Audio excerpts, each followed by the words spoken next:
मी शशिकांत. आज आपण या व्हिडिओद्वारे पाहणार आहोत की आपल्या घरातील जो फ्रीज आहे तो कसा काम करतो. त्यासाठी काही डायग्राम्स मी या ठिकाणी लावलेले आहेत, आपल्याला दिसत असतील. त्यामध्ये जी सगळ्यात पहिली डायग्राम आहे ती एक एक्झाम्पल म्हणून मी तुम्हाला दाखवणार आहे किंवा तिच्याबद्दलची माहिती सांगणार आहे. याचं कारण एवढंच आहे की ही जी डायग्राम आहे, ही डायग्राम किंवा या डायग्रामचं जे वर्किंग आहे, या डायग्राममध्ये ज्या गोष्टी घडतात नेमकं तशाच गोष्टी आपल्याला आपल्या घरातील फ्रीजमध्ये किंवा कुठल्याही रेफ्रिजरेशन मशीनमध्ये पाहायला मिळतात. बरोबर. त्यासाठी आपण सुरुवात करूया पहिल्या डायग्रामपासून, ज्याला एक एक्झाम्पल म्हणून मी घेतलेलं आहे, एक उदाहरण म्हणून घेतलेलं आहे. ज्या डायग्राममध्ये किंवा ज्या एक्झाम्पलमध्ये आपल्याला दोन टँक दिसत आहेत, पाण्याचे टँक. त्यांना मी नाव दिलेली आहेत. एक आहे लोअर टँक आणि दुसरा जो आहे तो अप्पर टँक. लोअर टँक जो आहे तो असा आहे, त्याची पोझिशन अशी आहे की तो जमिनीच्या खाली आहे. ठीक आहे. आणि अप्पर टँक जो आहे तो जमिनीपासून बऱ्याच उंचीवरती आहे. आता यामध्ये आपल्याला काही गोष्टी आणखीन क्लिअर कराव्या लागणार आहेत. त्या म्हणजे या लोअर टँकमध्ये जे पाणी आहे, लोअर टँकमधलं पाणी नेमकं येतं कुठून, तर त्यासाठी आपण एक इथं नळ किंवा एक बोरवेल असं त्याचं कनेक्शन दाखवलेलं आहे, ज्याला मी कंटिन्युअस सप्लाय म्हणलेलं आहे. एक गोष्ट लक्षात ठेवायची की या नळातून कंटिन्युअसली या लोअर टँकमध्ये पाणी जे आहे ते पडणार आहे आणि तो टँक जो आहे तो भरत राहणार आहे. आता हे सगळं, ही डायग्राम समजण्यासाठी पहिल्यांदा आपल्याला दोन नियम लक्षात घेणं गरजेचं आहे आणि त्यासोबतच काही कंडिशन्स माहिती असणं गरजेचं आहे. तर ते नियम कुठले आणि कंडिशन्स कुठल्या कुठल्या, तर सगळ्यात पहिली कंडिशन जी आहे ती आपण पाहूया. पहिली कंडिशन अशी आहे या केसमध्ये की ज्या लोअर टँकमध्ये पाण्याची लेवल मी जी दाखवलेली आहे, फॉर एक्झाम्पल म्हणून मी घेतलेली आहे, तर अशी कंडिशन आहे की ती लेवल आपल्याला वाढू द्यायची नाहीये. एकतर तेवढीच ठेवायची किंवा कमी करायची. ओके. आणि दुसरी एक कंडिशन अशी आहे की या टँकमधलं पाणी, लोअर टँकमधलं पाणी आपण ड्रेन करून म्हणजे काढून कुठेही सराउंडिंगला जर देणार असू, दुसरीकडे भरणार असू, तर त्यासाठी आपल्याला कसल्याही प्रकारचं डिव्हाइस, मशीन किंवा इलेक्ट्रिक एनर्जीवरती चालणारं डिव्हाइस मिळणार नाहीये. त्यासाठी आपल्याकडे आहे एक बकेट. ओके. आणि त्या बकेटचा वापर करून आपल्याला काय करायचं आहे, या टँक मधलं पाणी जे आहे ते काढायचं आहे. आता हे पाणी काढायचं काय हेही महत्वाचं माहिती असणं गरजेचं आहे. लक्षात घ्या, मी तुम्हाला कंडिशन सांगितली की या पाण्याच्या लेवलला आपल्याला वाढू द्यायचं नाहीये. एक तर तेवढंच ठेवायचंय किंवा कमी करायचंय. मग याला जर आपल्याला तेवढंच ठेवायचं असेल किंवा कमी करायचं असेल तर ऑब्व्हियसली आपल्याला काय करावं लागेल, कंटिन्युअसली इथे दुसरा एक नळ मी दाखवलेला आहे, त्यातून आपल्याला पाणी जे आहे ते ड्रेन करणं गरजेचं आहे. मग त्यासाठी आपल्याला इथं साधन किंवा मीडियम म्हणून जे आहे ते बकेट दिलेलं आहे किंवा बकेट आपल्याकडे अवेलेबल आहे असं आपण गृहीत धरूया. ठीक आहे. आता या केसमध्ये ह्या दोन कंडिशन्स लक्षात ठेवा की लेवल वाढू द्यायची नाहीये पाण्याची, आणि दुसरी कंडिशन की आपल्याला या टँकमधनं पाणी खाली करण्यासाठी कसलीही मशीन मिळणार नाहीये, फक्त एक बकेट मिळणार आहे. आता दुसऱ्या बाजूला जर आपण पाहिलं तर हा एक अप्पर टँक आहे जो आकाराने खूप मोठा आहे, ज्याची खूप साठवण क्षमता आहे. आणि अशा ठिकाणी आपल्याला समजा या ड्रेनमधलं टँक, लोअर टँक मधलं पाणी काढून तिथे नेऊन आपल्याला भरायचंय किंवा सांडायचंय. आता हे करत असताना आपल्याला काही नियम लक्षात घेणं गरजेचं आहे. आता ते नियम कुठले आहेत बघा. तर सगळ्यात पहिल्यांदा एक लक्षात घ्या की water always flows from high level to low level. हा एक नियम आहे. वॉटर म्हटलं तर मी इथं लिहितो, वॉटर ऑलवेज, वॉटर म्हणा किंवा कुठलाही फ्लुइड म्हणा किंवा एखादी वस्तू म्हणा, water always flows from high level to low level. High level to low level हे तर माहिती आहे, पण कसं फ्लो होतं, नॅचरली. म्हणजे काय की आपल्याला जर एखादी वस्तू किंवा या केसमध्ये पाणी जर आपण हाय लेवलवरनं, उंचावरनं जर उताराकडे सोडून दिलं तर त्याला कसल्याही एनर्जीची गरज भासत नाही, कसल्याही ऊर्जेची गरज भासत नाही. तर ते डायरेक्टली काय होतं, लो लेवलला म्हणजे जिकडे उतार आहे तिकडे पाणी ते जातं. हा एक पहिला नियम आपल्याला लक्षात ठेवायचा आहे. Water always flows from high level to low level naturally म्हणजे काय की कसल्याही प्रकारचं वर्क आपल्याला तिथं लागत नाही, कसलंही एक्सटर्नल वर्क आपल्याला द्यायची गरज नाहीये किंवा मेहनत करायची गरज नाहीये. ओके. आणि त्याचा दुसरा एक नियम जो आहे तो नेमका त्याच्या उलटा आहे. समजा मला आता असं एक कंडिशन अशी आहे की मला खालून पाणी वर न्यायचंय. तर खालून पाणी वर नेण्यासाठी म्हणजेच काय की आपण काय करतोय, अर्थचं ग्रॅव्हिटेशन जे आहे, गुरुत्वाकर्षण जे आहे त्याच्या विरुद्ध आपण जातोय, खालून वर जातोय म्हणजे, किंवा खालून पाणी वर नेतोय म्हणजे. तर मला खालून पाणी जर वर न्यायचं असेल तर ते नॅचरली पॉसिबल नाहीये. Isn't it? नॅचरली पॉसिबल नाहीये. त्यासाठी नियम काय सांगतो की जर वॉटरला तुम्हाला खालून किंवा लो लेवल कडून हाय लेवल कडे जायचं असेल तर त्यासाठी आपल्याला काहीतरी एक्सटर्नल वर्क देण्याची गरज आहे. मी तर लिहिले पहा, डायरेक्शन दाखवलेली आहे. जर पाणी वरून खाली म्हणजे हाय लेवल कडनं लो लेवल कडे येत असेल तर ते नॅचरली फ्लो होणार आहे, त्याला कसलीही वर्कची गरज भासणार नाहीये. त्याच उलट जर पाणी खालून वर जाणार असेल लो लेवल कडून व हाय लेवल कडे, तर तिथं आपल्याला मात्र एक्सटर्नल वर्कची गरज भासणार आहे. बाहेरून आपल्याला काहीतरी तिथं कार्य द्यावं लागणार आहे किंवा काहीतरी कष्ट करावे लागणार आहेत, त्याच्यावरती मेहनत घ्यावी लागणार आहे. तेव्हाच ते पॉसिबल आहे की लो लेवल कडनं हाय लेवल कडे पाणी जाऊ शकेल. ओके. आता तुम्ही म्हणाल की ह्या सगळ्यांचा रेफ्रिजरेशन किंवा फ्रीजशी काय संबंध आहे? तर संबंध पुढे जसं आपण जाऊ त्यावेळी आपल्याला क्लिअर होत जाईल की बाबा यामध्ये ज्या गोष्टी घडतात तशाच गोष्टी फ्रीज मध्ये सुद्धा घडतात, फक्त काही प्रॉपर्टीज मध्ये बदल होतोय. ओके. आता इथं पहा, समजा याच्यातून मला ही लेवल मेंटेन करायची आहे, ती लेवल वाढू द्यायची नाहीये, तर माझ्याकडे एकच पर्याय आहे, तो म्हणजे काय की या बकेटचा वापर करणं, कंटिन्युअसली नळातून पाणी बकेटला बकेट भरणं या नळाच्या माध्यमातून, आणि ते बकेट उचलून मला काय करायचंय, इथं नेऊन या टँकमध्ये सोडायचंय किंवा भरायचंय. आता हे करत असताना काही कंडिशन्स आपल्याला लक्षात ठेवाव्या लागतील किंवा हाच नियम आपल्याला लक्षात ठेवावा लागेल. हा जो नियम मी आता सांगितला की water always flows from high level to low level, तर या नियमाला आपल्याला सॅटिस्फाय करणं गरजेचं आहे, या नियमानुसार जाणं गरजेचं आहे. तर त्यासाठी आपण काय करूया की किंवा आपण काय केलं पाहिजे, तर हे जे बकेट आहे या बकेटला मी इथंच का दाखवलं, याची पोझिशन सुरुवातीला तो कुठेही असेल पण या नळाच्या खालीच तो असला पाहिजे. त्याचं कारण असं आहे की नळाची लेवल आणि बकेटाची लेवल जर आपण पाहिली तर नळ हे वरच्या बाजूला आहे आणि बकेट जे आहे ते खालच्या बाजूला आहे. म्हणजेच काय, water flows from high level to low level naturally. म्हणजे हा आपला जो नियम आहे तो इथंच आपल्याला साध्य होताना दिसतोय किंवा सॅटिस्फाय होताना दिसतोय. त्यासाठी म्हणून कंडिशन काय की बकेट जो आहे तो नळाच्या खालीच असला पाहिजे. ज्यावेळी बकेट भरेल त्याला आपण लिफ्ट करू. आता लिफ्ट करू म्हणजे काय करू पहा, लिफ्ट करू म्हणजे काय, लिफ्ट करू किंवा त्याला वर उचलू आणि कुठपर्यंत उचलायचं आहे आपल्याला हे लक्षात घ्या. त्याला हे कंडिशन आहे, जर समजा मी या पॉइंट पर्यंत उचललं बकेटला आणि तिथून जर पाणी ओतण्याचा प्रयत्न केला तर आपला हा लॉ जो आहे तो सॅटिस्फाय होत नाही आणि आपण त्या लेवलला जाऊन पाणी जे आहे ते आपण अप्पर टँकमध्ये किंवा त्या लार्ज टँकमध्ये ओतू शकणार नाही. त्यासाठी कंडिशन काय मग, तर त्यासाठी एकच कंडिशन आहे की आपल्याला ते उचललेलं बकेट कुठपर्यंत उचललं पाहिजे की जिथं अप्पर टँकची लेवल आहे जिथपर्यंत, त्या लेवलच्या वर जाऊन आपल्याला त्या बकेटातलं पाणी जे आहे ते अप्पर टँकमध्ये ओतलं पाहिजे.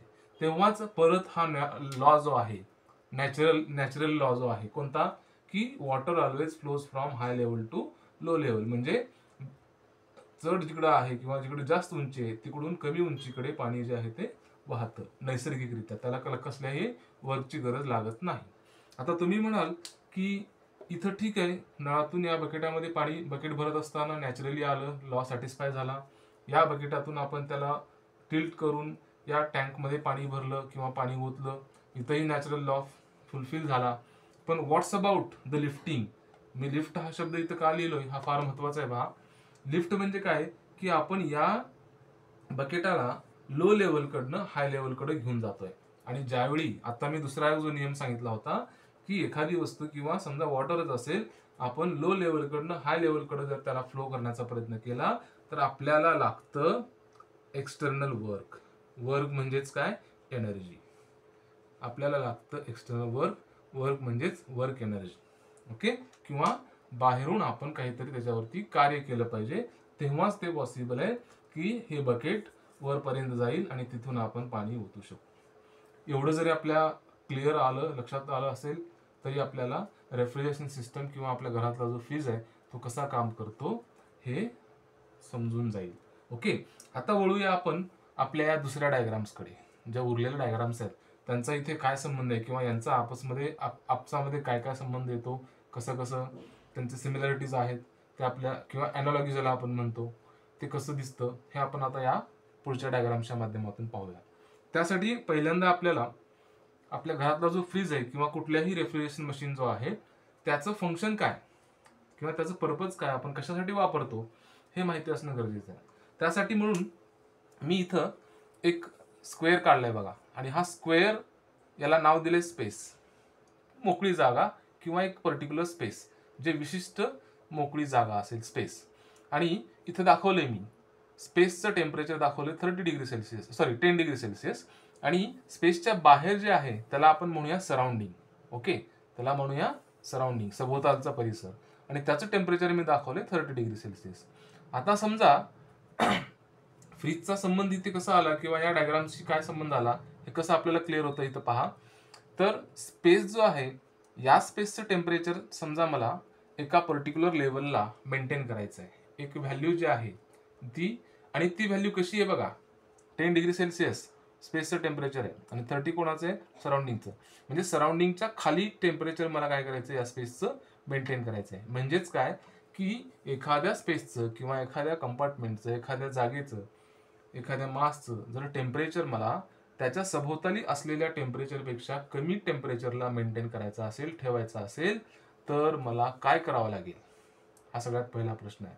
तर त्याचं उत्तर आहे तुम्हाला एखादा रेफ्रिजरेशन मशीन किंवा जे मी म्हणतोय फ्रीज, घरातला फ्रीज वापरावा लागेल किंवा रेफ्रिजरेशन मशीन वापरावी लागेल. म्हणजेच काय की या फ्रीजचं किंवा रेफ्रिजरेशन मशीनचं कुठल्याही, त्याचे आणखीन बरेचसे एक्झाम्पल्स आहेत, जसं की कोल्ड स्टोरेज असेल, इंडस्ट्रीमध्ये वापरले जातात रेफ्रिजरेशन मशीन्स, किंवा एअर कंडिशनिंग जे आहेत, एअर कंडिशनर्स, एसी ज्याला आपण म्हणतो, ते सुद्धा या रेफ्रिजरेशन सिस्टमचेच एक्झाम्पल्स किंवा ऍप्लिकेशन्स आहेत.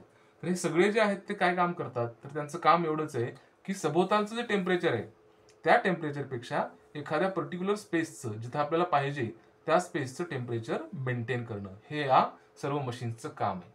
ओके, आता नेक्स्ट टू दॅट आपल्याला आता पुढे जाऊन लक्षात घ्यायचं आहे की समजा याला जर मला 10 डिग्री सेल्सिअसला मेंटेन करायचं आहे, बाहेर आहे 30 डिग्री सेल्सिअस टेम्परेचर, तर इथं नियम कुठला लागतो आणि कसा तो अप्लाय होतो हे पाहणं गरजेचं आहे. जसं वॉटरच्या बाबतीमध्ये एक नियम होता, आता परत या डायग्रामकडे या डायग्रामचा हळूहळू आता कनेक्शन तुम्हाला लक्षात येईल.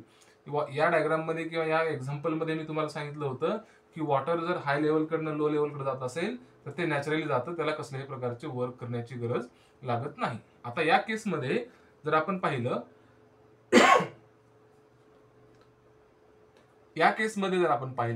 तर आपल्या लक्षात येतं की 30 डिग्री सेल्सिअस आणि 10 डिग्री सेल्सिअस इथं आहे टेम्परेचर डिफरन्स. इथं काय लेवलचा डिफरन्स नाहीये, इथं कोणाचा डिफरन्स आहे, टेम्परेचरचा डिफरन्स आहे. बरोबर, टेम्परेचर डिफरन्स या ठिकाणी आहे, टेम्परेचर डिफरन्स. आता या टेम्परेचर डिफरन्स मुळे काय होतं पहा, टेम्परेचर डिफरन्स मला पाहिजे, माझी जी इच्छा आहे किंवा माझा जो ऑब्जेक्टिव्ह आहे तो काय की या स्पेसचं टेम्परेचर मला कमी मेंटेन करायचं आहे सभोवतालच्या टेम्परेचरपेक्षा. सभोवतालचं आहे 30 डिग्री सेल्सिअस असं आपण गृहीत धरलंय, आणि मला समजा गृहीत धरलंय की स्पेसचं टेम्परेचर 10 डिग्री सेल्सिअसला मेंटेन करायचं आहे. तर इथं पॉसिबल आहे का हे नॅचरली, तर पहा लॉ काय सांगतो हीटच्या बाबतीमध्ये की जसं water always flows from high level to low level naturally, तसं हीट ऑलवेज फ्लोज फ्रॉम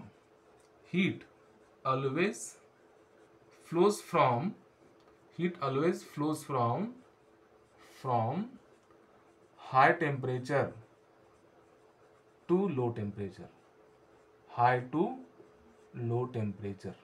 म्हणजे काय की हीट जी आहे ती नेहमी कशी होते बघा, हाय टेम्परेचर कडनं लो टेम्परेचर कडे फ्लो होते. मी हे सांगतो काय तुम्हाला, कारण काय सांगण्याचं, आपला ऑब्जेक्टिव्ह आहे की याला 10 डिग्री सेल्सिअसला मेंटेन करायचं आहे, बरोबर, आणि सराउंडिंगचं टेम्परेचर आहे 30 डिग्री सेल्सिअस, आणि मी कसलीही मशीन न वापरता हे पॉसिबल आहे का, तर नाही. का नाही, कारण ज्यावेळी आपण इथं टेम्परेचर डिफरन्स बघतोय किंवा दिसेल त्यावेळी ऑब्व्हियसली या सराउंडिंग मध्ये असणारी जी हीट आहे ती हीट या स्पेसमध्ये जाणार आहे, आणि त्या स्पेसमध्ये ट्रान्सफर झाल्यामुळं या स्पेसचं टेम्परेचर 10 डिग्री सेल्सिअस न राहता ते वाढणार आहे. बरोबर आहे. म्हणजे याला आपल्या ऑब्जेक्टिव्ह जो आहे तो पूर्ण न होऊ देण्याचं कारण म्हणजे कोण आहे? हीट आहे. बरोबर. आपलं ऑब्जेक्टिव्ह काय? याला लोअर टेम्परेचरला मेंटेन करायचं आहे आणि ते होऊ कोण देत नाहीये, तर ती त्याला रिस्पॉन्सिबल आहे हीट. बरोबर. आणि हीटच्या बाबतीत नियम काय सांगतो? Naturally heat always flows from high temperature to low temperature. म्हणजे या केसमध्ये काय होईल बघा आता, जर आपण कुठलीही मशीन वापरली नाही आणि उगीच म्हणत बसलो की मला या स्पेसचं टेम्परेचर 10 डिग्री सेल्सिअसला मेंटेन करायचं आहे, तर ते पॉसिबल नाही आहे, इम्पॉसिबल आहे. काय इम्पॉसिबल आहे? कारण हीट हाय टेम्परेचरकडनं लो टेम्परेचरकडे फ्लो होईल. म्हणजे 30 डिग्री सेल्सिअस सराउंडिंगचं टेम्परेचर आहे 30 आणि स्पेसचं आपल्याला मेंटेन करायचं होतं 10. म्हणजे सराउंडिंगकडनं स्पेसला हीट ट्रान्सफर होईल आणि सराउंडिंगचं टेम्परेचर वाढत जाईल. कधीपर्यंत वाढत जाईल? जोपर्यंत दोन्ही टेम्परेचर्स बरोबर होत नाहीत, इक्वल होत नाहीत तोपर्यंत. मग हे जर मला मेंटेन करायचं असेल सराउंडिंगच्या टेम्परेचरपेक्षा लोअर लेवलला, तर मला एखाद्या सिस्टमचा वापर करणं गरजेचं आहे आणि त्या सिस्टमचं नाव आहे रेफ्रिजरेशन सिस्टम. आता या पॉइंटचा इथे संबंध कसा येतो पहा. मी तुम्हाला इथं सांगितलं होतं की या टँकमध्ये जे पाणी आहे त्या पाण्याची लेवल जी आहे दाखवलेली ती मला वाढू द्यायची नाहीये. एक तर तेवढीच ठेवायची किंवा कमी करायचं आहे. त्यासाठी आपण काय केलं? कंटिन्युअसली त्या पाण्यात टँकमधनं काय केलं?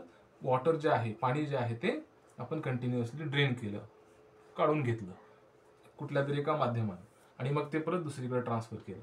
तसंच या स्पेसमधली जर आपल्याला या स्पेसचं टेम्परेचर मेंटेन करायचं असेल, जसं लेवल इथं मेंटेन केली होती तसं याचं टेम्परेचर जर मेंटेन करायचं असेल, तर याच्यातली हीट, कारण heat is responsible to increase the temperature. Temperature बदलण्यासाठी कोण रिस्पॉन्सिबल आहे? तर हीट आहे. मग याच्यातली हीट जी आहे ती आपल्याला कंटिन्युअसली काढून घेणं गरजेचं आहे. काढून घेणं का गरजेचं आहे? आपोआप का होत नाही? कारण आपण असं गृहीत धरलंय की याचं टेम्परेचर कमी आहे आणि लो लेवल टू हाय लेवलला जर लो टेम्परेचर टू हाय टेम्परेचरला जर हीट फ्लो करायचं असेल तर ते नॅचरली पॉसिबल नाहीये. जसं low level to high level water flow naturally possible नाहीये, त्यासाठी आपल्याला काय लागलं? एक्सटर्नल वर्क लागलं. तसंच या केसमध्ये सुद्धा आपल्याला लो टेम्परेचर टू हाय टेम्परेचरला हीट काढून घ्यायची असेल, सराउंडिंगला हीट फेकायची असेल, जेणेकरून याचं टेम्परेचर कॉन्स्टंट राहील, तर त्यासाठी आपल्याला काहीतरी एक्सटर्नल वर्क द्यावं लागतं. इथंपर्यंत लक्षात येतंय? म्हणजे या दोन्ही डायग्रामचा किंवा हे मी जे एक्झाम्पल सांगतोय आणि रेफ्रिजरेशन मशीन जे सांगतोय त्यांचा संबंध कसा कसा आहे तो पहा. आता त्याच्या पुढे जाऊन आणखीन कसा संबंध दृढ होत जातो तेही लक्षात घ्या. या केसमध्ये आपण पाहिलं होतं की या टँक मधलं पाणी कंटिन्युअसली ड्रेन करायचंय, त्यासाठी आपल्याला बकेट आपल्याकडे होता. हा बकेट जो आहे, हा बकेट म्हणजेच काय? मीडियम आहे. हा बकेट म्हणजेच काय? मीडियम आहे. ओके. जागेच्या अभावी मी थोडं इथं इरेज करतो. हा बकेट म्हणजेच काय आपल्या इथं या केसमध्ये? Bucket is nothing but medium. Bucket जो आहे तो मीडियमचं काम करतोय. ओके. ज्याच्या माध्यमातनं बकेट इज मीडियम आणि ज्याच्या माध्यमातनं आपण काय करतोय? पाण्याला एका टँक मधनं लोअर लेवल मधनं घेऊन वर उचलतोय आणि टाकतोय. वर उचलतोय हा शब्द मी परत परत वापरतोय बरं का, लिफ्ट, कारण हे आपल्याला इथं परत लक्षात घ्यायचं आहे, याच्यामध्ये त्याचा संबंध येणार आहे. ओके. म्हणजेच या स्पेस मधून हीट जर मला काढायची असेल आणि बाहेर फेकायची असेल तर मला कशाची गरज लागणार आहे? मीडियमची गरज लागणार आहे. ओके. आणि रेफ्रिजरेशन मशीन मध्ये किंवा फ्रीज मध्ये मीडियम कोण असतं? तर मीडियम असतं एक विशिष्ट प्रकारचं केमिकल. ओके. ज्याला रेफ्रिजरेशन आणि एअर कंडिशनिंग मध्ये काय म्हणलं जातं? रेफ्रिजरंट म्हणलं जातं. रेफ्रिजरंट, ज्याला काय म्हणलं जातं? रेफ्रिजरंट म्हणलं जातं. ओके. हा एक केमिकल असतो जो पूर्ण सिस्टम मध्ये फिरत असतो. तो फिरत असताना काही वेळा गॅसेस फेज मध्ये असतो, काही वेळा वेपर फेज मध्ये असतो. आता ते कधी गॅसेस आणि कधी वेपर आपण पर्टिक्युलर या डायग्रामला आल्यानंतर बघूया. पण त्याच्या आधी लक्षात ठेवा की मला जर याला मेंटेन करायचं असेल याचं टेम्परेचर स्पेसचं, तर याच्यातली हीट कंटिन्युअसली बाहेर काढणं गरजेचं आहे, जसं आपण पाणी काढत होतो. आणि जर हीट बाहेर काढायची असेल तर मला मीडियमची गरज आहे. जसं इथं आपण बकेट वापरलं तसं इथे एक केमिकल किंवा एखादा रेफ्रिजरंट आपल्याला वापरायचा आहे. आता पुढे जाऊन तिसरी कंडिशन लक्षात घ्या किंवा तिसरा संबंध काय लक्षात घ्या. याच्यातलं पाणी आपण काढत असताना, या लोअर टँक मधलं पाणी काढत असताना मी तुम्हाला मेन्शन केलं किंवा सांगितलं की बकेट जे आहे ते कुठेही ठेवून चालणार नाही. त्या बकेटची लेवल जी आहे ती कशी असली पाहिजे? नेहमी या नळाच्या खाली असली पाहिजे. का? कारण water always flows from high level to low level naturally. Naturally पाणी जे आहे ते हाय लेवल कडनं लो लेवलला जातं. म्हणून आपण नळाच्या खाली बकेट धरलं आणि मग त्याला भरून वर लिफ्ट करून इथं ओतलं. तसंच या ठिकाणी सुद्धा जर मी एक मीडियम वापरत असेल आणि ते मीडियम जर मी वापरत असताना त्याचं टेम्परेचर बघा, त्याच्यातली हीट जर ते मीडियम ऍब्झॉर्ब करणार असेल, म्हणजेच त्याचं नाव आहे रेफ्रिजरंट, कुठला तरी एक पर्टिक्युलर रेफ्रिजरंट, एक केमिकल असतो त्याला रेफ्रिजरंट म्हटलं जातं. आणि तो रेफ्रिजरंट जर मी याच्यात वापरणार असेल हीट ऍब्झॉर्ब करण्यासाठी, जेणेकरून ह्याचं टेम्परेचर मेंटेन राहिलं पाहिजे, तर त्या रेफ्रिजरंटचं टेम्परेचर कसं असलं पाहिजे? आता रेफ्रिजरंट आहे मीडियम, ओके, या केसमध्ये रेफ्रिजरंट जो आहे तो मीडियम आहे. आणि मीडियम या केसमध्ये कोण होता? बकेट होता. बकेटची लेवल कशी होती? नळाच्या खाली, लोअर टँकचं जे नळ आहे त्याच्या खाली. म्हणजेच काय की इथलं टेम्परेचर जे आहे स्पेसचं 10 डिग्री सेल्सिअस, त्याच्यापेक्षा सुद्धा कमी टेम्परेचर हे कोणाचं असलं पाहिजे? रेफ्रिजरंटचं असलं पाहिजे. किती असलं पाहिजे? लो टेम्परेचर असलं पाहिजे. आणि आता आपल्या या एक्झाम्पलमध्ये जर बघितलं तर ते कसं असलं पाहिजे? Less than 10 degree Celsius. Definitely 10 degree Celsius पेक्षा ते कमी असलं पाहिजे. तरच काय होणार आहे बघा, बकेट जर आपण नळाच्या खाली धरलं तरच नॅचरली पाणी नळातून बकेटामध्ये येणार आहे. तसंच नॅचरली जर आपण लोअर टेम्परेचरचा रेफ्रिजरंट वापरला मीडियम म्हणून, तरच काय होणार आहे की या स्पेस मधली हीट रेफ्रिजरंट मध्ये येणार आहे, रेफ्रिजरंट त्याला ऍब्झॉर्ब करणार आहे. इथेपर्यंत लक्षात येते दोघांचा संबंध, दोन्ही केसचा किंवा दोन्ही एक्झाम्पल्सचा. आता पुढे जाऊया. हे टेम्परेचर किती असलं पाहिजे? तर ते 10 पेक्षा कमी. म्हणजे काय की फॉर एक्झाम्पल समजा 5 डिग्री सेल्सिअस असेल, 2 डिग्री सेल्सिअस असेल, किंवा कधी कधी -5 वगैरे मायनस टेम्परेचर सुद्धा असू शकतात, डिपेंडिंग ऑन कॅपॅसिटी. आपल्याला किती रेंज पाहिजे, किती कुलिंग इफेक्ट पाहिजे वगैरे, त्याच्यावरती ते सगळं डिपेंड आहे. ओके, पण एवढं नक्की आहे की आपल्याला जेवढ्या टेम्परेचरला मेंटेन करायचं आहे त्यापेक्षा लो टेम्परेचर असलं पाहिजे. लक्षात येतं? आता याच्या पुढे जाऊया.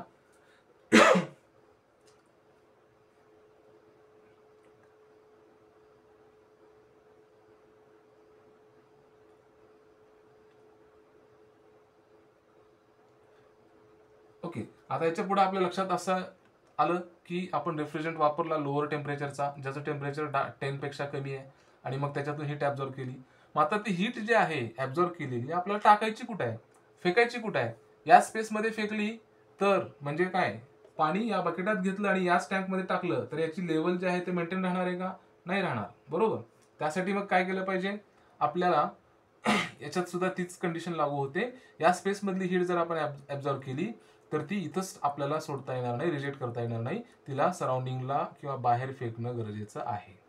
ओके, जसं मी या बकेटातलं पाणी, या टँक मधलं पाणी बकेटात घेतलं, बकेटातून दुसऱ्या टँक मध्ये टाकलं, ओके, आणि लिफ्ट केलं. लिफ्टला लक्षात ठेवा, हे करत असताना ठीक आहे, रेफ्रिजरंट जो आहे तो हीट ऍब्झॉर्ब केला, त्याला बाहेर आपल्याला त्याच्यातली हीट बाहेर फेकायची आहे.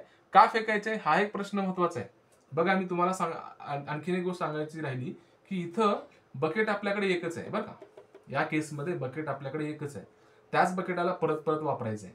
तसंच या केसमध्ये सुद्धा रेफ्रिजरंट एकदा मशीन ज्यावेळी तयार होते, मॅन्युफॅक्चर होते, त्यावेळी त्या मशीनमध्ये रेफ्रिजरंट भरलं जातं. त्याला काही असं ऑक्सिजनचं जसं सिलेंडर सप्लाय असतो, किंवा आपण जसं स्वयंपाकाचा गॅसचा सिलेंडर असतो सप्लाय कंटिन्युअस, तसा सप्लाय रेफ्रिजरंटचा नसतो. एकदा रेफ्रिजरेशन मशीन तयार झाली की त्यामध्ये गॅस भरलेला असतो. म्हणजे काय की जसं इथं एकच बकेट आहे, परत परत वापरायचं आहे, तसंच एकच रेफ्रिजरंट आहे काही क्वांटिटीमध्ये भरलेला, तो परत परत आपल्याला वापरायचा आहे. आणि तो वापरण्यासाठी आपल्याला काय करावं लागेल ते समजण्यासाठी आपण या डायग्रामकडे येऊया. आणि या डायग्रामकडे आधी आपण ही डायग्राम समजून घ्यायच्या आधी पहिल्यांदा आपण फ्रीजचं जे अरेंजमेंट आहे आणि फ्रीजचं जे काही जे वेगवेगळे कॉम्पोनंट्स आहेत ते त्यांचं लोकेशन्स वगैरे कुठं आहे बघा. आता मी फॉर एक्झाम्पल म्हणून इथं फ्रीज दाखवलेला आहे आपल्या घरचा. तो त्याच्यात जर आपण पाहिलं तर ही समोरची बाजू आहे फ्रीजची, समोरच्या बाजूत आतमध्ये जो स्टोरेज ज्याला म्हणले मी कोल्ड स्टोरेज, तो स्पेस आहे बरं का. इथला स्पेस जो आपण अज्युम केला होता तो स्पेस म्हणजे काय, हा कोल्ड स्टोरेज. याला आपल्याला मेंटेन करायचा आहे लोअर टेम्परेचरला, सराउंडिंगच्या टेम्परेचर पेक्षा कमी टेम्परेचरला हा स्पेस मला मेंटेन करायचा आहे. आता हे मेंटेन करण्यासाठी काय काय करावं लागेल हे आपण पुढे अजून परत बघूया. पण हा आहे कोल्ड स्टोरेज, आणि या ग्रीन कलरच्या ज्या कॉइल्स मी तुम्हाला दाखवतोय हे जे काही ट्यूब्स आहेत ह्या कॉपर किंवा अल्युमिनियम पासून बनवलेल्या ट्यूब यांना म्हणतात इव्हापरेटर. याला काय म्हणतात? इव्हापरेटर म्हणतात. आणि इव्हापरेटर नंतर याचं कनेक्शन मी दाखवलेलं आहे कॉम्प्रेसरला. ठीक आहे. आपला जो फ्रीज असतो जिथं आपण सगळ्या गोष्टी कुलिंगसाठी स्टोअर केल्या जातात आतमधल्या कंपार्टमेंटमध्ये, जिथं कुलिंग इफेक्ट आपल्याला जाणवतो त्याला तिथं त्याच्या पाठीमागं जर फायबर तुम्ही काढून पाहिलं तर लक्षात येतं की तिथं काय आहेत? इव्हापरेटिव्ह ट्यूब्स आहेत. आणि या इव्हापरेटिव्ह ट्यूब्समधनं तो रेफ्रिजरंट काय असतो? फ्लो होत असतो. ओके. त्याच्यानंतर आपण फ्रीजच्या पाठीमागं खालच्या बाजूला जर पाहिला ते काळ्या कलरचं केसिंग दिसतं. ओके. काळ्या कलरचं केसिंग, ब्लॅक कलरचं, ते आहे कॉम्प्रेसर. ओके. त्याच्यानंतर आपण फ्रीजच्या पाठीमागं जर पाहिलात तर एक जाळी दिसते आपल्याला आणि परत तिथं काही अशा कॉईल दिसतात. ओके. अशा बेंड केलेल्या. त्याला मी पिंक कलरनं दाखवल्या, ॲक्च्युली त्या रेड कलरनं दाखवल्या पाहिजेत कारण त्या हॉट असतात. ओके. तुम्ही कधीही फ्रीज ऑब्झर्व केलात तर तुमच्या लक्षात येईल की फ्रीजच्या पाठीमागं जी जाळी असते ती नेहमी ज्यावेळी फ्रीजचं वर्किंग चालू असतं त्यावेळी ती गरम असते. याचा अर्थ काय? की काही ना काही तिथून हीट बाहेर पडते. ओके. आणि इथं कुलिंग आहे म्हणजे काय? काही ना काही हीट इथून ॲब्झॉर्ब होते. आणि त्याच्यानंतर आणखीन एक डिव्हाइस मी इथे दाखवलं आहे ज्याचं नाव दिलं आहे मी कॅपिलरी ट्यूब. त्याचाच जनरल नाव आहे एक्सपान्शन डिव्हाइस. तर ह्या 4 कंपोनंट्सचे लोकेशन्स आपल्या फ्रीजमध्ये आपण जर पाहिले, हा असतो कोल्ड स्टोरेजच्या ठिकाणी, त्याच्या पाठीमागं असतो म्हणजे फायबरच्या आतमध्ये. कॉम्प्रेसर असतो पाठीमागं खालच्या बाजूला ब्लॅक कलरचं केसिंग. कंडेन्सरच्या कॉईल, यालाच आपण काय म्हणूया, ह्या पिंक कलरच्या कॉईल दिसतात त्याला कंडेन्सर म्हणतात किंवा कंडेन्सर कॉईल म्हणतात. या असतात आपल्या फ्रीजच्या पाठीमागची जाळी, त्यालाच कंडेन्सर म्हणतो. आणि हे जे आहे कॅपिलरी ट्यूब किंवा एखादं विशिष्ट प्रकारचं एक्सपान्शन डिव्हाइस जसं की थर्मोस्टॅटिक एक्सपान्शन डिव्हाइस असेल किंवा ऑटोमॅटिक एक्सपान्शन डिव्हाइस असेल तर ते असतं याच्याच जवळ कनेक्ट असतं. कनेक्शन तुम्हाला लक्षात आले असतील की इव्हापरेटर, कॉम्प्रेसर, कंडेन्सर आणि कॅपिलरी ट्यूब किंवा एक्सपान्शन डिव्हाइस. आता इथं येऊया. ही आहे ब्लॉक डायग्राम आपल्याच त्या रेफ्रिजरेटरची किंवा फ्रीजची. ही ब्लॉक डायग्राम मी आपल्याला इथं दाखवलेली आहे. याच्यामध्ये काय बघा, पहिल्यांदा कॉम्पोनंट्स, इथले कॉम्पोनंट लोकेशन्स एक्झॅक्ट कसे होते ते पाहिले.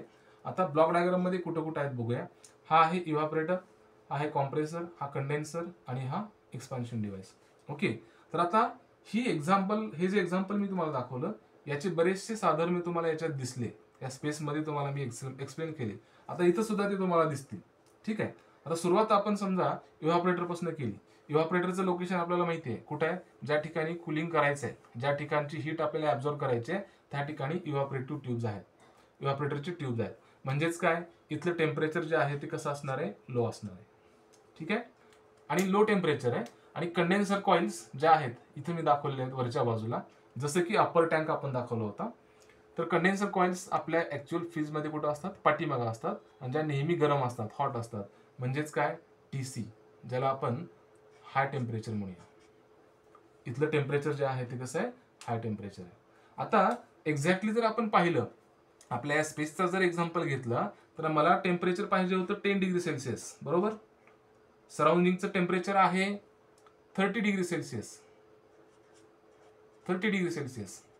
आणि मग जर मी याचं टेम्परेचर मेंटेन करण्यासाठी, ह्या इव्हापरेटरचं म्हणजेच कोल्ड स्टोरेजचं टेम्परेचर मेंटेन करण्यासाठी मला काय करावं लागेल, तर या कोल्ड स्टोरेजमध्ये वेगवेगळ्या माध्यमातून किंवा लिकेजच्या माध्यमातून येणारी जी हीट आहे ती हीट आपण ॲब्झॉर्ब करणं गरजेचं आहे. आता ज्या वस्तू आपण वेगवेगळ्या बाहेरून ठेवतो म्हणजे सराउंडिंग मधनं ठेवतो आतमध्ये, इथे मी दाखवले बघा, हीट इन फ्रॉम सराउंडिंग. असं का दाखवलंय? कारण तुम्ही समजा पाण्याच्या बॉटल्स आतमध्ये ठेवताय, मिल्क ठेवताय, फ्रूट ठेवताय, व्हेजिटेबल्स ठेवताय किंवा आणखीन काय काय बाकीच्या ज्या कुलिंगसाठी ज्याला कुलिंग लागतं अशा सगळ्या गोष्टी, मेडिसिन असेल वगैरे वगैरे, या सगळ्या गोष्टी आपण यात ठेवतोय. तर ठेवत असताना काय होतं की त्यांच्यामध्ये जी हीट आहे ती या स्पेसमध्ये ऍड होते. म्हणजेच काय की हा स्पेस जो आहे तो हीट होतो आणि त्याचं टेम्परेचर वाढत राहतं आणि तेच टेम्परेचर आपल्याला काय करायचंय? ॲब्झॉर्ब करायचंय. म्हणून ह्या इव्हापरेटिव्ह कॉइल्स या कोल्ड स्टोरेजच्या जवळ असतात. ओके. म्हणजेच काय होतं की इव्हापरेटर कॉइल ज्या आहेत त्याच्यातून रेफ्रिजरंट जात असताना, रेफ्रिजरंट म्हणजे काय? मीडियम, एक प्रकारचा केमिकल असतो, त्याला आपण काय म्हणलेलं आहे? रेफ्रिजरंट म्हणलेलं आहे. आणि त्याचं टेम्परेचर कसं असतं? लो असतं. आता लो का असतं? याचं कारण मी तुम्हाला सांगितलं मी की इथलं टेम्परेचर मला 10 ठेवायचं आहे, म्हणजे ऑब्व्हियसली रेफ्रिजरंटचं टेम्परेचर किती असलं पाहिजे? Less than 10. 10 पेक्षा कमी असलं पाहिजे, बरोबर. म्हणजेच लोअर टेम्परेचर आणि प्रेशर सुद्धा त्याचं काय असतं, लो असतं. आणि फेज जो आहे आपण सुरुवात इथून करतोय म्हणून मी तुम्हाला सांगतो इथे लिक्विड फेजच का आला हे पूर्ण सायकल कंप्लीट झाल्या लक्षात येईल. लिक्विड फेज मध्ये असतो तो, लो टेम्परेचर असतं, लो प्रेशर असतं आणि असा रेफ्रिजरंट ज्यावेळी इव्हॅपोरेटिव्ह ट्यूब मधनं पास होतो. इव्हॅपोरेटिव्ह ट्यूब जे आहेत त्या एकतर कॉपर किंवा अल्युमिनियमचे बनवलेले असतात, हे असं सांगितलं तुम्हाला मी. त्यातून पास होत असताना हा लो टेम्परेचर लो प्रेशर असल्यामुळे आणि लिक्विड फेज मध्ये असल्यामुळे तो काय करतो, सभोवताली म्हणजे या कोल्ड स्टोरेज मध्ये या स्पेस मध्ये जी काही हीट आहे ती हीट तो स्वतः ऍब्झॉर्ब करतो. म्हणजे जसं बकेट या लोअर टँक मधलं पाणी स्वतःमध्ये भरून घेत होतं तसं, कारण बकेट या ठिकाणी मीडियम होतं, तसं या ठिकाणी मीडियम आहे रेफ्रिजरंट, आणि रेफ्रिजरंट काय करेल मग या स्पेस मधली हीट ऍब्झॉर्ब करेल. आता ही ऍब्झॉर्ब केलेली हीट ऍब्झॉर्ब केल्यामुळं काय फरक पडला, तर ऑब्व्हियसली काही प्रमाणामध्ये टेम्परेचर वाढलं. ठीक आहे, प्रॅक्टिकली जर पाहिलं आपण तर काही प्रमाणामध्ये टेम्परेचर वाढलं, काही प्रमाणामध्ये प्रेशर वाढलं. पण आपण थेरॉटिकली असं म्हणतो की इव्हॅपोरेशन जे आहे, इव्हॅपोरेटर नाव काय दिलं बघा, ज्यावेळी लिक्विड याच्यातून पास होतो तो हीट ऍब्झॉर्ब करतो आणि कुठल्याही लिक्विडला ज्यावेळी हीट सप्लाय होते त्यावेळी तिचं काय होतं, कशामध्ये कन्व्हर्जन होतं, व्हेपरमध्ये कन्व्हर्जन होतं. म्हणजे गॅसेस फेज मध्ये जातं, वायू रूपात जातं. मग इथं जे काही आहे टेम्परेचर जे आहे ते काही प्रमाणात वाढतं, तरी सुद्धा ते इतकं वाढत नाही, म्हणून त्याला आपण इथं परत काय म्हणणार आहोत, परत लो टेम्परेचरच म्हणणार आहोत. म्हणजे एक्झाम्पलच घ्यायचं ठरवलं, मला इथं 10 ला ठेवायचं आहे. समजा रेफ्रिजरंट सुरुवातीला 1 डिग्री सेल्सिअसला होता, 1 डिग्री सेल्सिअसला होता. Due to absorption of heat समजा तो आता 8 डिग्री सेल्सिअसला आलाय. टेम्परेचर वाढलं पण इतकं नाही वाढलं, त्याला आपण हाय टेम्परेचर म्हणू, बरोबर. म्हणून इव्हॅपोरेटर मधनं बाहेर पडताना सुद्धा रेफ्रिजरंट लो टेम्परेचर असतो आणि थेरॉटिकली प्रेशर कॉन्स्टंट असतं. प्रेशर किंवा जो दाब आहे तो कॉन्स्टंट असतो असं आपण ॲज्युम करतो, पण प्रॅक्टिकली त्याच्यामध्ये सुद्धा काही व्हॅरिएशन होतात. थोडंफार प्रेशर वाढतं पण तितकं वाढत नाही, म्हणून त्याला परत आपण काय म्हणलं, लो प्रेशर म्हणलं. आता आणखीन एक गोष्ट इथं क्लिअर करणं गरजेचं आहे. इव्हॅपोरेटर मधून ज्यावेळी रेफ्रिजरंट हीट ऍब्झॉर्ब करून बाहेर पडतो तर तिथं किती हीट अवेलेबल आहे, उष्णता किती प्रेझेंट आहे, अवेलेबल आहे, त्याच्यावरती त्याचा फेज अवलंबून असतो, त्याची अवस्था अवलंबून असते बाहेर पडतानाची. जर जास्त प्रमाणात हीट अवेलेबल असेल तर तो पूर्णपणे वेपराईज होईल, आणि जर कमी प्रमाणात जर हीट अवेलेबल असेल तर काही प्रमाणात त्याचं वेपरायझेशन झालेलं असेल आणि काही प्रमाणात तो जसाच्या तसा लिक्विड फेज मध्ये असेल. ओके, आणि त्याच्यानंतर आता आपल्याला इथं आलोय बघा, आपण या एक्झाम्पल मध्ये जर पाहिलं आपण तर इथं आलोय की बकेटमध्ये पाणी घेतलंय, मीडियम आहे बकेट, आपण याच्या खाली जाऊन बकेट लावलं, भरलं. आता पुढची स्टेप काय, याला कुठेही सांडायचं नाहीये आपल्याला, याला कुठं काय काय करायचं, याला नेऊन दुसऱ्या टँक मध्ये टाकायचं आहे. दुसऱ्या टँक मध्ये टाकण्यासाठी काय केलं होतं आपण, लिफ्ट केलं होतं, बरोबर. लिफ्ट का केलं होतं, कारण low level to high level जाण्यासाठी आपल्याला लिफ्ट करणं गरजेचं आहे, आणि लिफ्टसाठी लागतं एनर्जी. काय लागते, एनर्जी. ओके, एनर्जी वापरली आपण, वर्क एनर्जी. इथपर्यंत लिफ्ट केलं की जेणेकरून त्या बकेटातलं पाणी सहजपणे आपण अप्पर टँक मध्ये ओतू शकतो. आता इथं सुद्धा जर आपण पाहिलं, रेफ्रिजरंट जो आहे याच्यातून फ्लो होणारा, इव्हॅपोरेटर मधून बाहेर पडणारा, तो वेपर किंवा वेपर प्लस लिक्विड फेज मध्ये आहे, लो टेम्परेचर लो प्रेशरला आहे. म्हणजे समजा एक्झॅक्टली आपल्या एक्झाम्पल नुसार 8 डिग्री सेल्सिअसला आहे, आणि याला जर मी कंडेन्सर कॉइल मधनं पास केलं तर लक्षात घ्या, रेफ्रिजरंटचं टेम्परेचर 8 डिग्री सेल्सिअस आणि बाहेरचं टेम्परेचर आहे 30 डिग्री सेल्सिअस. कंडिशन काय होईल, जसं मी समजा हे बकेट उचललं आणि या पोझिशनला आणलं किंवा या पोझिशनला ठेवलं, तर बकेटातलं पाणी टँक मध्ये जाईल का टँक मधलं पाणी बकेटात येईल. ऑब्व्हियसली टँक मधलं पाणी बकेटात येण्याची शक्यता आहे किंवा येणारच. तसंच इथं जर लोअर टेम्परेचर असेल रेफ्रिजरंटचं as compare to atmosphere, surrounding पेक्षा जर रेफ्रिजरंटचं टेम्परेचर लोअर असेल तर त्यासाठी किंवा तेव्हा काय होतं की बाहेरून सराउंडिंग मधनं किंवा ऍटमॉस्फिअर मधनं हीट जी आहे ती या रेफ्रिजरंट मध्ये पास होते, ऍड होते किंवा ट्रान्सफर होते कंडेन्सर मधनं पास होत असताना. मग काय करायचं आपल्याला, जसं आपण लिफ्ट केलं तसं याला सुद्धा लिफ्टची गरज आहे. लक्षात घ्या, रेफ्रिजरंटला सुद्धा लिफ्टची गरज आहे, फक्त आपण त्याला शब्द वेगळे वापरणार आहोत. रेफ्रिजरंटला लिफ्टच्या ऐवजी आपण काय म्हणणार आहोत, कॉम्प्रेशन म्हणणार आहोत. त्याला काय म्हणणार आहोत, कॉम्प्रेशन. रेफ्रिजरंटला काय केलं पाहिजे, कॉम्प्रेशन केलं पाहिजे. कॉम्प्रेशन केल्यामुळे काय होतं, बेसिकली प्रेशर वाढतं आणि त्यासोबत प्रेशर वाढत असताना टेम्परेचर पण वाढतं. कॉम्प्रेशन करण्यासाठी काय लागतं हेही महत्वाचं आहे. जसं लिफ्ट करण्यासाठी बघा, इथं जाण्यासाठी लिफ्ट करावं लागलं, लिफ्ट करण्यासाठी एनर्जी लागली, वर्क एनर्जी. तसंच कॉम्प्रेशन इथून इथं हीट ट्रान्सफर करण्यासाठी आपल्याला काय लागतं, काय लागणार आहे, याचं टेम्परेचर जास्त पाहिजे. याचं टेम्परेचर कधी जास्त होईल, याला ज्यावेळी आपण लिफ्ट करू आपल्या भाषेमध्ये, म्हणजेच काय की याला ज्यावेळी आपण कॉम्प्रेस करू. आणि कॉम्प्रेशन करण्यासाठी आपल्याला काय लागतं, कॉम्प्रेशनसाठी लागतं वर्क किंवा त्यालाच वर्क एनर्जी म्हणूया, परत एनर्जी. आणि हे काम कोण करतं, तर हा इथं सी म्हणून मी ज्याला नाव दिलेलं आहे दॅट इज कॉम्प्रेसर. कॉम्प्रेशन करण्याचं काम कोण करतं, कॉम्प्रेसर. आणि इथं डब्ल्यू इन असं दाखवले मी ग्रीन कलर मध्ये, म्हणजेच काय की या कॉम्प्रेसरला ज्यावेळी आपण वर्क देऊ, वर्क देऊ म्हणजे कसं देतोय, तर आपण एक मोटर वापरतोय. कॉम्प्रेसरमध्ये एक मोटर असते, त्या मोटरला आपण इलेक्ट्रिकल कनेक्शन देतो, म्हणजे इलेक्ट्रिकल एनर्जी देतो. ती मोटर काय करते की त्या इलेक्ट्रिकल एनर्जीचं मेकॅनिकल वर्कमध्ये कन्व्हर्जन करते.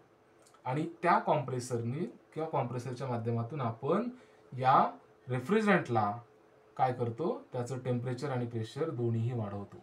ते इथपर्यंत वाढवतो, जसं बकेट इथपर्यंत उचलला की नॅचरली त्या बकेटातलं पाणी अप्पर टँक मध्ये आपल्याला भरता येईल. तसं कॉम्प्रेसर काय करतो की रेफ्रिजरंटला इथपर्यंत कॉम्प्रेस करतो की त्याचं टेम्परेचर प्रेशर इथपर्यंत वाढवतो की जेणेकरून इथून बाहेर पडल्यानंतर कंडेन्सर कॉइल मधून जात असताना त्याचं जे काही टेम्परेचर आहे ते ऑब्व्हियसली बाहेरच्या टेम्परेचरपेक्षा, सराउंडिंगच्या टेम्परेचरपेक्षा जास्त असेल. आणि मग इथून बाहेर पडताना कॉम्प्रेसरच्या पुढे जी कंडिशन आहे ती असते, आता इथं पूर्णपणे वेपराइज होतं, प्रेशर वाढतं म्हणून त्याला मी हाय प्रेशर म्हणतो, टेम्परेचर वाढतं म्हणून मी त्याला हाय टेम्परेचर म्हणतो. कितीपर्यंत वाढतं, समजा टेम्परेचर आपल्या एक्झाम्पलनुसार आपण घेतलं, समजा 60 डिग्री सेल्सिअस पर्यंत टेम्परेचर वाढलं. आता सांगा, ज्यावेळी रेफ्रिजरंटचं टेम्परेचर 60 आहे, तो कंडेन्सर कॉइल मधनं पास होतोय आणि सभोवताली म्हणजे वातावरणाच्या हवेचं किंवा वातावरणाचं टेम्परेचर जे आहे ते 30 आहे. मग आता हीट कुठून कुठं जाईल, जसं इथं पहा बकेट वर आहे आणि अप्पर टँक जो आहे तो याच्या खाली आहे, मग पाणी कुठून जाईल, बकेटातून टँककडं. तसं रेफ्रिजरंट मधून, रेफ्रिजरंटचं टेम्परेचर जास्त आहे, ऍटमॉस्फेरिक टेम्परेचर कमी आहे, त्यामुळं रेफ्रिजरंट मधून हीट जी आहे ती कुणीकडे पास होणार आहे, त्या ऍटमॉस्फिअरला पास होणार आहे. म्हणजेच या कंडेन्सर कॉइल मधून ज्यावेळी तो पास होतो त्यावेळी तो काय करत असतो, हीट रिजेक्ट करत असतो. म्हणून मी इथं लिहिले बघा, हीट रिजेक्शन. ओके, इव्हापरेटर मधून पास होत असताना तो हीट ऍब्झॉर्ब करत असतो म्हणून हीट ऍब्सॉर्प्शन लिहिलंय, आणि कंडेन्सर मधनं पास होत असताना तो हीट रिजेक्ट करतो म्हणून त्याला आपण रिजेक्शन म्हणलंय. आणि ही हीट रिजेक्ट झाल्यामुळं काय फरक पडतो, आपल्याला वाटेल की फक्त टेम्परेचर बदलतं किंवा वगैरे वगैरे, तर याच्यात टेक्निकली जर आपण पाहिलं तर असं लक्षात येतं की या रेफ्रिजरंट मधली लॅटेंट नावाची हीट, ज्याला आपण सुप्त उष्णता म्हणतो, लॅटेंट हीट. ओके, लॅटेंट नावाची हीट जी आहे ती बाहेर पडते. आणि लॅटेंट नावाची हीट बाहेर पडल्यामुळं या व्हेपरचं कन्व्हर्जन होतं लिक्विडमध्ये.